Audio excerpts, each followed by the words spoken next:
कहते हैं कि महाभारत युद्ध में 18 संख्या का बहुत महत्व है। महाभारत की पुस्तक में 18 अध्याय हैं। कृष्ण ने कुल 18 दिन तक अर्जुन को ज्ञान दिया। 18 दिन तक ही युद्ध चला। गीता में भी 18 अध्याय हैं। कौरवों और पांडवों की सेना भी कुल 18 अक्षौहिणी सेना थी, जिनमें कौरवों की 11 और पांडवों की 7 अक्षौहिणी सेना थी। इस युद्ध के प्रमुख सूत्रधार भी 18 थे। इस युद्ध में कुल 18 योद्धा ही जीवित बचे थे। सवाल यह उठता है कि सब कुछ 18 की संख्या में ही क्यों होता गया? क्या यह संयोग है या इसमें कोई रहस्य छिपा है? कुल 18 अध्याय हैं। अर्जुन विषाद योग, सांख्य योग, कर्मयोग, ज्ञान कर्म संन्यास योग, कर्म संन्यास योग, आत्मसंयम योग, ज्ञान विज्ञान योग, अक्षर ब्रह्म योग, राजविद्या राजगुह्य योग, विभूति योग, विश्वरूप दर्शन योग, भक्ति योग, क्षेत्रज्ञ विभाग योग, गुणत्र विभाग योग, पुरुषोत्तम योग, दैवासुर संपद विभाग योग, श्रद्धात्र विभाग योग और मोक्ष संन्यास योग। महाभारत ग्रंथ में कुल 18 पर्व हैं। आदि पर्व, सभा पर्व, वन पर्व, विराट पर्व, उद्योग पर्व, भीष्म पर्व, द्रोण पर्व, अश्वमेधिक पर्व, महाप्रस्थानिक पर्व, सौप्तिक पर्व, स्त्री पर्व, शांति पर्व, अनुशासन पर्व, मौसल पर्व, कर्ण पर्व, शल्य पर्व, स्वर्गारोहण पर्व तथा आश्रमवासिक पर्व। मालूम हो कि ऋषि वेदव्यास ने 18 पुराण भी रचे हैं। कौरवों का जन्म एक रहस्य। कौरवों को कौन नहीं जानता? धृतराष्ट्र और गांधारी के 99 पुत्र और एक पुत्री थीं, जिन्हें कौरव कहा जाता था। कुरु वंश के होने के कारण ये कौरव कहलाए। सभी कौरवों में दुर्योधन सबसे बड़ा था। गांधारी जब गर्भवती थी तब धृतराष्ट्र ने एक दासी के साथ सहवास किया था, जिसके चलते युयुत्सु नामक पुत्र का जन्म हुआ। इस तरह कौरव 100 हो गए।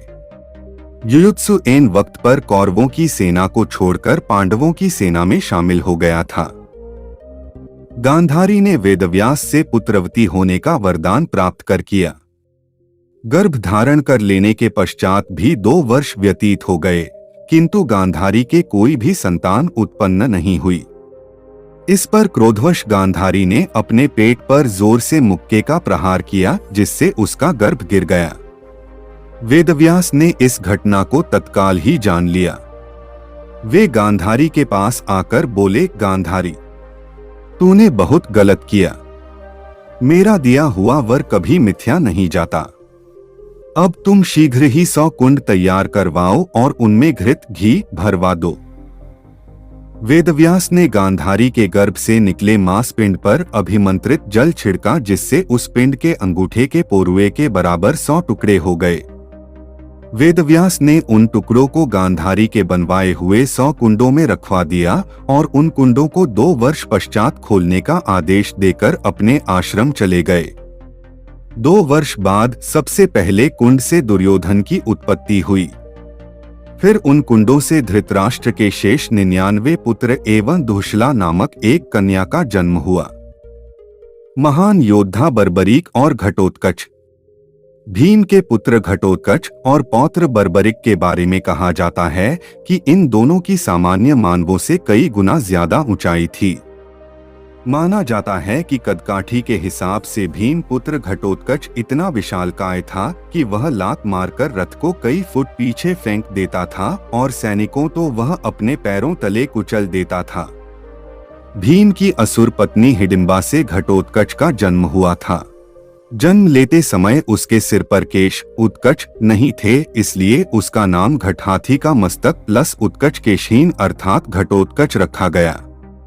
इसका मस्तक हाथी के मस्तक जैसा और केश शून्य होने के कारण यह घटोत्कच नाम से प्रसिद्ध हुआ। वह अत्यंत मायावी निकला और जन्म लेते ही बड़ा हो गया। उसमें जहां शारीरिक बल था वहीं वह मायावी भी था। चूंकि घटोत्कच की माता एक राक्षसी थी, पिता एक वीर क्षत्रिय था, इसलिए इसमें मनुष्य और राक्षस दोनों के मिश्रित गुण विद्यमान थे। वह बड़ा क्रूर और निर्दयी था।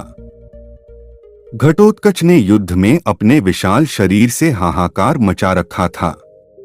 वे एक ही बार में अपनी पैरों के नीचे कई सैनिकों को कुचलकर मार देते थे, जिससे घबराकर दुर्योधन ने कर्ण को अमोघ अस्त्र चलाने का आदेश दिया। इस अस्त्र से घटोत्कच वीरगति को प्राप्त हुए। दूसरी ओर बर्बरीक दुनिया का सर्वश्रेष्ठ धनुर्धर थे। बर्बरीक के लिए 3 बाण ही काफी थे, जिसके बल पर वे कौरवों और पांडवों की पूरी सेना को समाप्त कर सकते थे। युद्ध के मैदान में भीम पौत्र बर्बरीक दोनों खेमों के मध्य बिंदु एक पीपल के वृक्ष के नीचे खड़े हो गए और यह घोषणा कर डाली कि मैं उस पक्ष की तरफ से लड़ूंगा जो हार रहा होगा। बर्बरीक की इस घोषणा से कृष्ण चिंतित हो गए थे। तब भगवान श्री कृष्ण ब्राह्मण का भेष बनाकर सुबह बर्बरीक के शिविर के द्वार पर पहुंच गए और दान मांगने लगे। बर्बरीक ने कहा, मांगो ब्राह्मण, क्या चाहिए? ब्राह्मण रूपी कृष्ण ने कहा कि तुम दे न सकोगे। लेकिन बर्बरीक कृष्ण के जाल में फंस गए और कृष्ण ने उससे उसका शीश मांग लिया। बर्बरीक द्वारा अपने पितामह पांडवों की विजय हेतु स्वेच्छा के साथ शीशदान कर दिया गया। बर्बरीक के इस बलिदान को देखकर दान के पश्चात श्री कृष्ण ने बर्बरीक को कलियुग में स्वयं के नाम से पूजित होने का वर दिया। आज बर्बरीक को खाटू श्याम के नाम से पूजा जाता है। जहां कृष्ण ने उसका शीश रखा था, उस स्थान का नाम खाटू है। श्री कृष्ण का जीवन एक रहस्य। महाभारत की प्रत्येक घटना को श्री कृष्ण ही संचालित करते हुए नजर आते हैं। दुर्योधन को माता के समक्ष नग्न जाने से रोकना, कर्ण को कवच कुंडलों को इंद्र द्वारा दान में मांग लेना, बर्बरीक से दान में उसका शीम मांग लेना और युक्ति पूर्वक कर्ण, द्रोण और भीष्म को युद्ध में मारवा देना, यह सभी श्री कृष्ण की नीति से ही संभव होता है। श्री कृष्ण के कारण ही यह युद्ध हुआ और उन्हीं ने इस युद्ध को पांडवों के पक्ष में विजित किया। श्री कृष्ण और 8 का अंक। भविष्यवाणी के अनुसार विष्णु को देवकी के गर्भ से कृष्ण के रूप में जन्म लेना था, तो उन्होंने अपने 8वें अवतार के रूप में 8वें मनु वैवस्वत के मनवंतर के 28वें द्वापर में भाद्रपद के कृष्ण पक्ष की रात्रि के 7 मुहूर्त निकल गए और 8वां उपस्थित हुआ। तभी आधी रात के समय सबसे शुभ लग्न उपस्थित हुआ। उस लग्न पर केवल शुभ ग्रहों की दृष्टि थी। रोहिणी नक्षत्र तथा अष्टमी तिथि के संयोग से जयंती नामक योग में लगभग 3112 ईसा पूर्व अर्थात आज से 5126 वर्ष पूर्व को हुआ।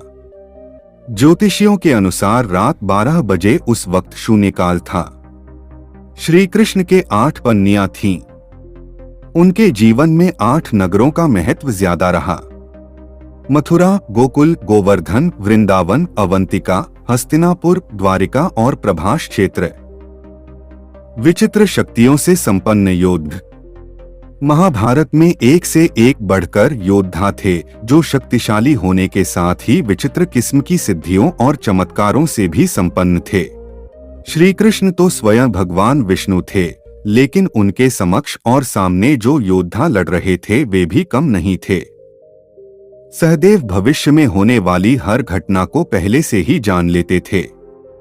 वे जानते थे कि महाभारत होने वाली है और कौन किसको मारेगा और कौन विजयी होगा। लेकिन भगवान कृष्ण ने उसे शाप दिया था कि अगर वह इस बारे में लोगों को बताएगा तो उसकी मृत्यु हो जाएगी। बर्बरीक दुनिया का सर्वश्रेष्ठ धनुर्धर थे। बर्बरीक के लिए 3 बाण ही काफी थे, जिसके बल पर वे कौरवों और पांडवों की पूरी सेना को समाप्त कर सकते थे। युद्ध के मैदान में भीम पौत्र बर्बरीक दोनों खेमों के मध्य बिंदु एक पीपल के वृक्ष के नीचे खड़े हो गए और यह घोषणा कर डाली कि मैं उस पक्ष की तरफ से लड़ूंगा जो हार रहा होगा। लेकिन श्री कृष्ण से उसे भी ठिकाने लगा दिया। महाभारत युद्ध में संजय वेदादि विद्याओं का अध्ययन करके वे धृतराष्ट्र की राजसभा के सम्मानित मंत्री बन गए थे। आज के दृष्टिकोण से वे टेलीपैथिक विद्या में पारंगत थे। कहते हैं कि गीता का उपदेश 2 लोगों ने सुना, एक अर्जुन और दूसरा संजय। गुरु द्रोणाचार्य के पुत्र अश्वत्थामा हर विद्या में पारंगत थे। वे चाहते तो पहले दिन ही युद्ध का अंत कर सकते थे, लेकिन कृष्ण ने ऐसा कभी होने नहीं दिया। कृष्ण यह जानते थे कि पिता पुत्र की जोड़ी मिलकर ही युद्ध को समाप्त कर सकती है। कर्ण से यदि कवचकुंडल नहीं हथियाए होते, यदि कर्ण इंद्र द्वारा दिए गए अपने अमोघ अस्त्र का प्रयोग घटोत्कच पर न करते हुए अर्जुन पर करता, तो आज भारत का इतिहास और धर्म कुछ और होता। कुंती वायु के पुत्र थे भीम, अर्थात पवन पुत्र भीम। भीम में 1000 हाथियों का बल था। युद्ध में भीम से ज्यादा शक्तिशाली उनका पुत्र घटोत्कच ही था। घटोत्कच का पुत्र बर्बरीक था। माना जाता है कि कदकाठी के हिसाब से भीम पुत्र घटोत्कच इतना विशालकाय था कि वह लात मारकर रथ को कई फुट पीछे फेंक देता था और सैनिकों तो वह अपने पैरों तले कुचल देता था। भीम की असुर पत्नी हिडिंबा से घटोत्कच का जन्म हुआ था। शांतनु गंगा के पुत्र भीष्म का नाम देवव्रत था। उनको इच्छामृत्यु का वरदान प्राप्त था।